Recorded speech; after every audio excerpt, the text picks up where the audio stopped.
Today, I'd like to go over the mechanics of the manifestation. Because according to the Upanishads and the Bhagavad Gita, and more recently put into concise terms by Ramana Maharshi, there is a progression to the manifestation. It arises out of no-thingness, which is the one reality, and it rises into this apparent three-dimensional world that we apparently operate in. And I built a 3D representation of it that I'd like to go over with you. Because it seems like when you get a visualization on how this works, when you start to disassemble it in self-enquiry, you will experience this disassembling directly.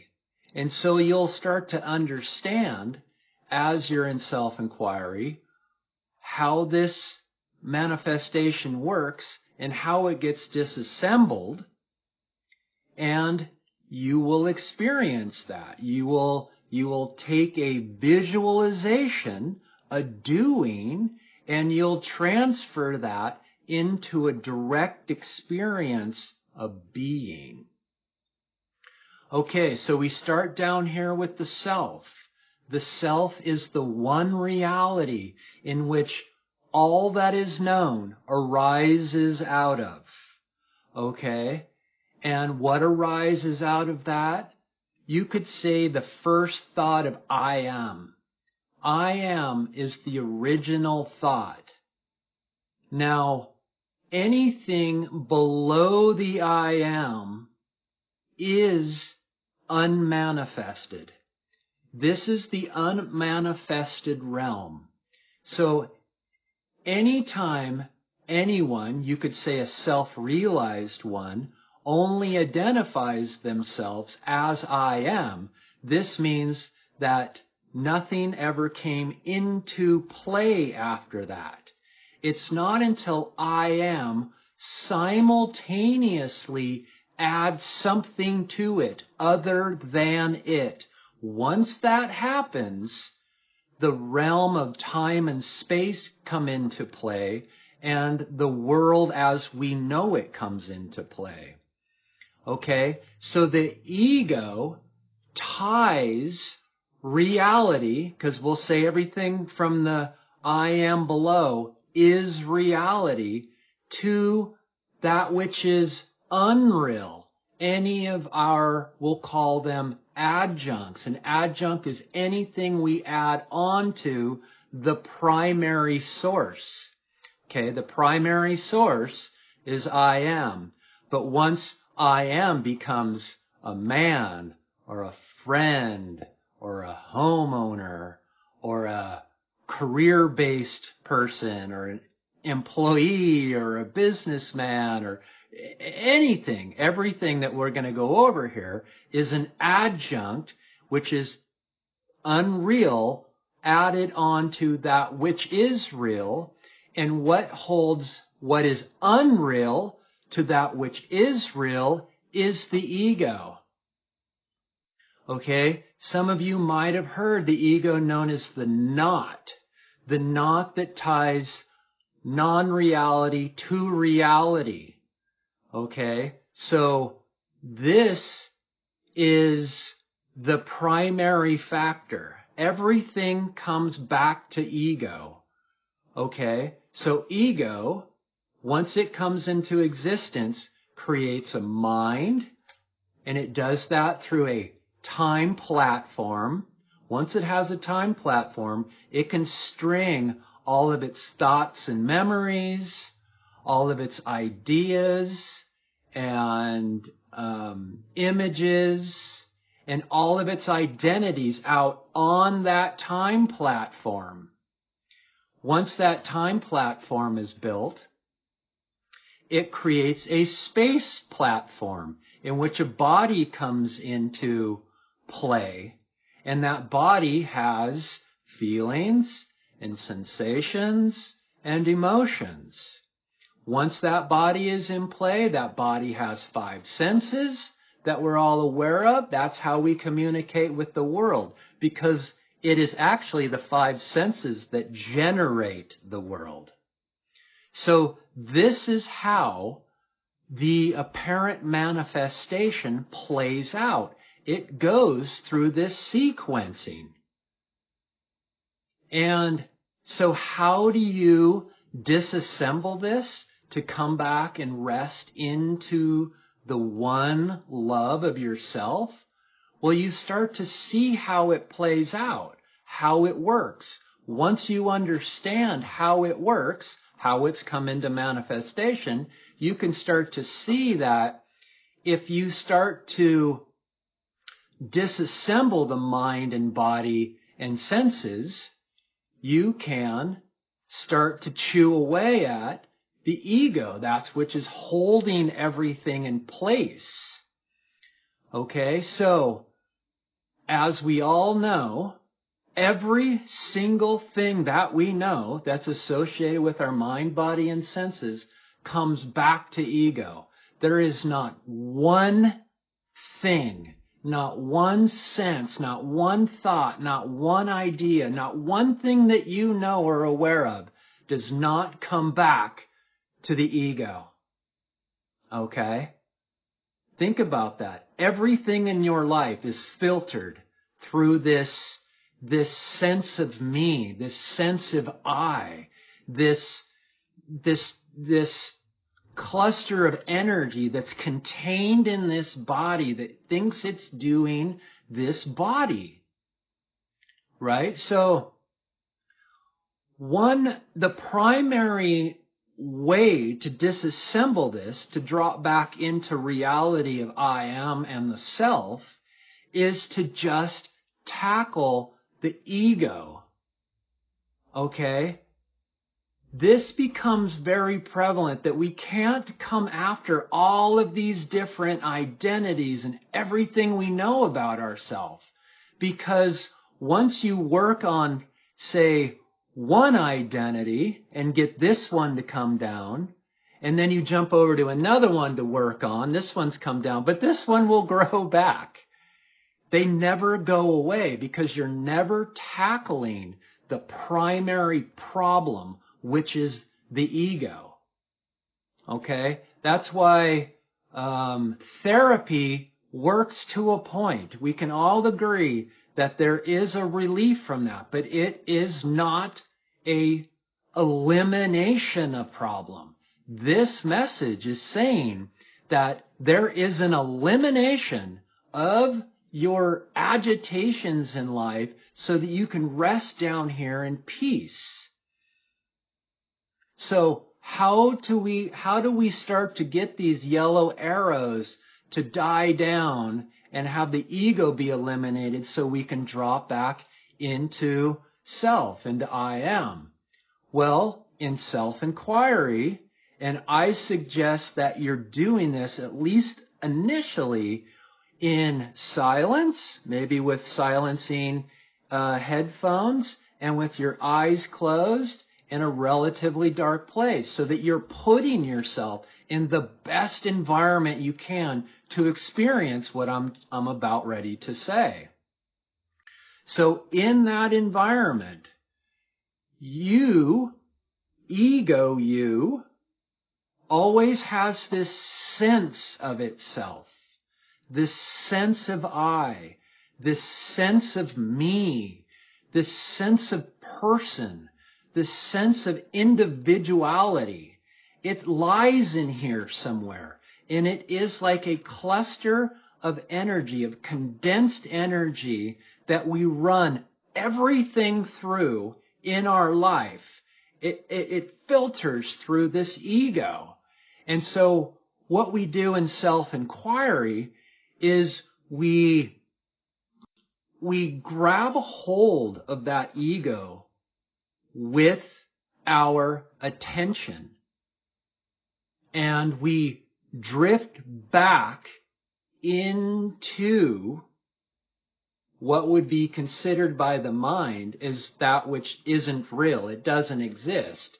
It's no-thingness. It's self. And so we drift back with that. We drift back until we start to see, and this may take a few months.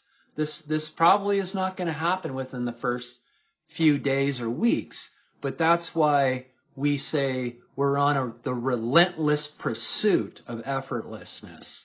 This will take a while. It's like learning anything else. You're learning how the insides of you work. Okay?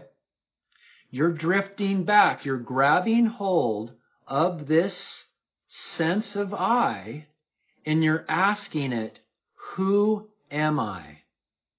The ego is asking itself, who is it? And the ego, because it has arisen out of self, will turn around, so to speak, and go inward. It'll drop inward to see the source of itself. Okay, when you're still and silent, you can feel this sense somewhat drop in. Okay, there is an experience of dropping in.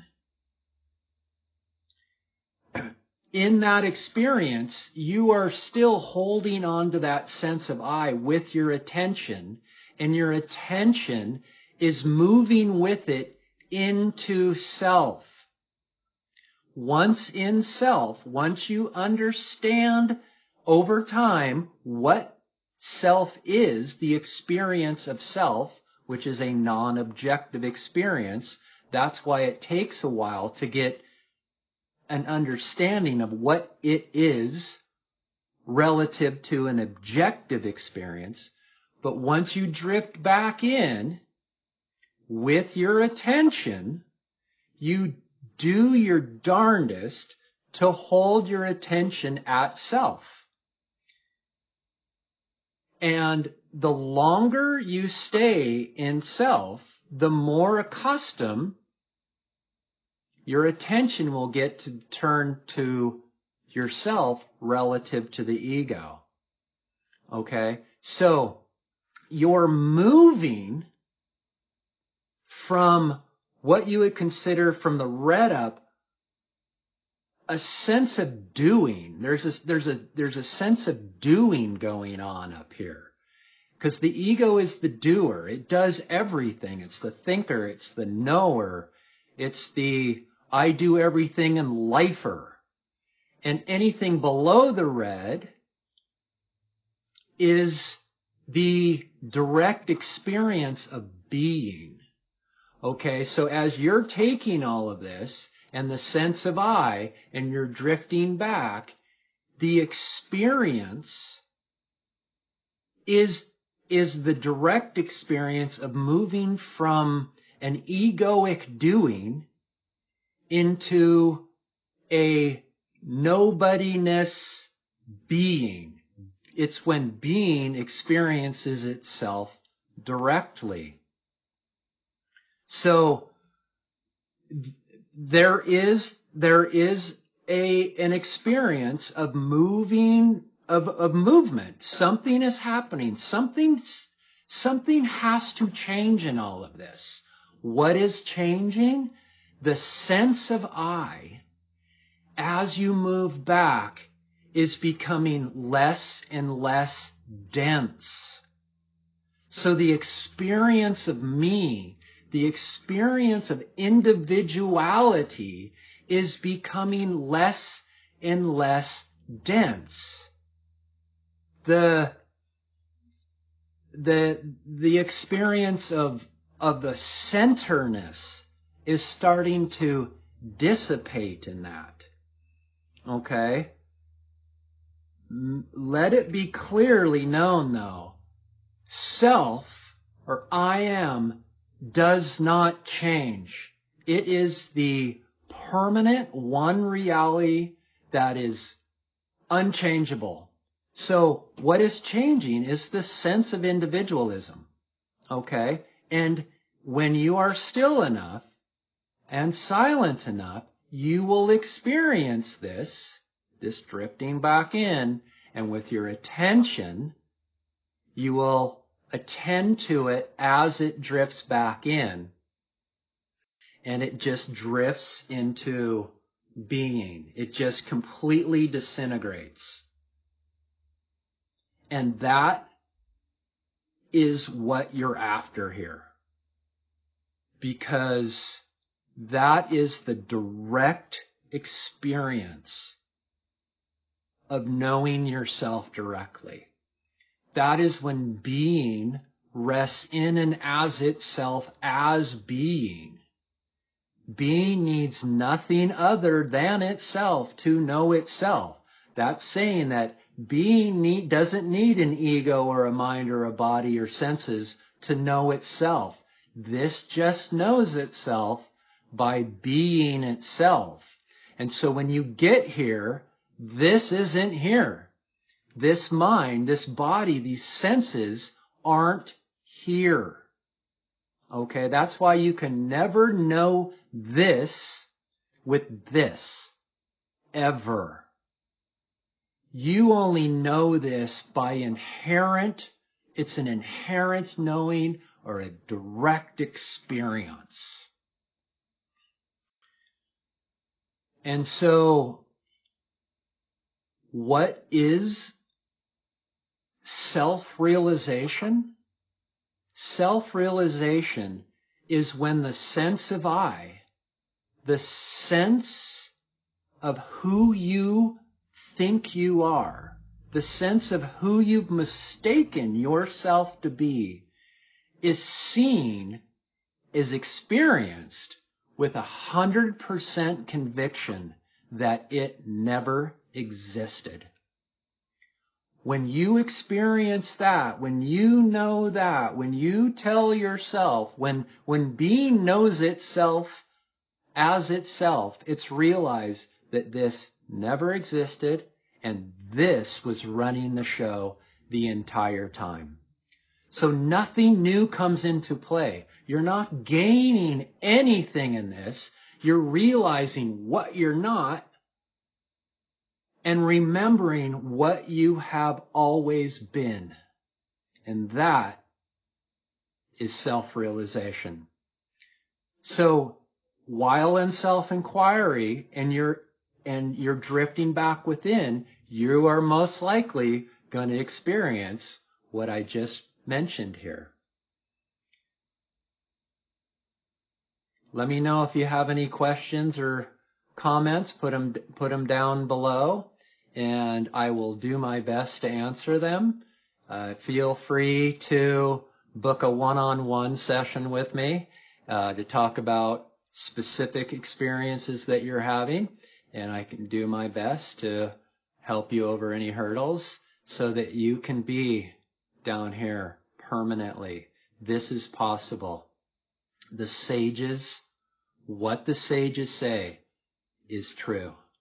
If you put in the time, if you have the perseverance to understand what's being said here and to make the effort to turn within and drop in here, you will experience what the great sages of India have promised: a life of immense peace, ever-present happiness, and unconditional love. Take care.